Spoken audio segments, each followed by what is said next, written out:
Hello, this is Kareem, and I'm going to be talking about how Cole's values kind of align or don't align with my study abroad trip that I'm hopefully going to be going on next semester.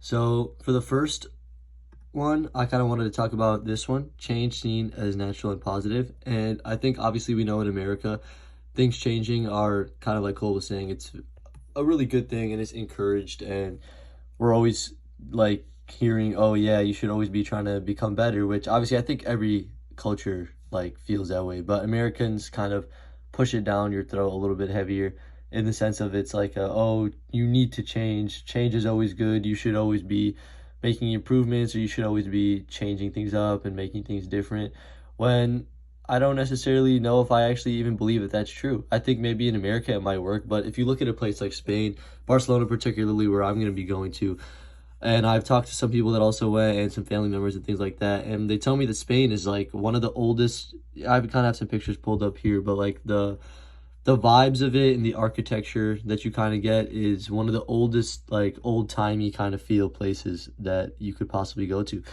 And I think that'll be really cool and different, especially me being from Chicago, where there's a lot of new buildings being literally built every day. Even in Champaign, there's, I even pulled it up right here, newly constructed apartments, 25 newly constructed apartments just to look at in our school in Champaign, which is a place that not that many people even are at. Well, I guess there's a lot of students here, but just the fact that it's a place like Champaign, that's 25 new apartments here for next semester that weren't here this semester. That tells you all you need to know about how fast and rapid America is moving. Well, you got places like Spain, Italy, even a bunch of places in Europe. They don't really feel the need, I guess, or even really, I don't think they want to change things like this, because it's part of what makes Europe Europe, I think.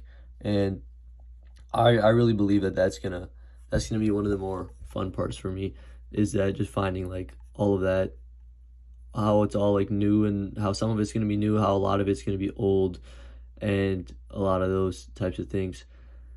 The second one I wanted to talk about is, I believe it was down here, informality. I think this one is huge because America is just there's no really nice way to say this, but Americans are probably the most disrespectful human beings on average, I would say. I mean, I don't know. I've been fortunate enough to travel to a couple different places, and most people I would say that I meet when I travel abroad are pretty nice. But you cannot say that about all Americans, and I think the vibes of kind of other places, like people kind of look down on Americans, like, oh, Americans are like below everybody else, and they kind of like, America's kind of the laughing stock, if we're being honest, of like global manners, I guess, on the table. And also a huge thing for the informalities. I think, I mean, me, like, I got a good example right here. I'm literally wearing my Crocs, which I wear pretty much every day to school, sitting in my room right now, just like got my pajamas everywhere. Usually pull up to class in a hoodie and something like that. But I was hearing, even I had a study abroad orientation. The teacher was telling us, yeah, guys, like you cannot be pulling up to class in your pajama pants when every single other student is going to be dressed like this or like this. So it's gonna, I think for me, this is gonna be a little bit rough because I've always been more of a on the laxed side, especially when it comes to dressing. But I think that's just goes to show another one of the big like differences, and that the way that you present yourself is something that you don't think would be a cultural thing. Because obviously, when I wake up and I put on my Crocs and I have my hoodie and my pants on and I just lazily walk to school with my AirPods in, that's not me thinking that, oh, I'm an American. That's literally just me living my day-to-day life. And I see so many other kids doing it as well.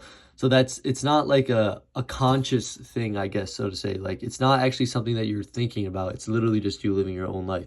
But when I, like me, I'm gonna go to Barcelona hopefully next semester. So then it becomes something that you think about, and you really realize that, like, oh my gosh, like, is America doing it right? Are they doing it wrong? I don't really think right or wrong is a good way to say it. I think everybody has their own thing. And honestly, I don't think dressing matters that much. But if you're going to go somewhere where it does, you're going to have to be able to fit in. And I think that is something that a lot of people probably don't think about. I know for me, at least, if I were to have just gone to Spain on a trip without knowing about any of this stuff, just like with my friends for like a couple weeks, I would not have bought any clothes like this or like any of these types of things. I would just pull up in my basketball shorts and my shoes and my Crocs and just kind of see how it goes from there. But yeah, I think those are my two things. Informality and what was the other one? Yeah, and change seen as natural and positive. I think those are definitely the two that I wanted to touch on for this video. And yeah,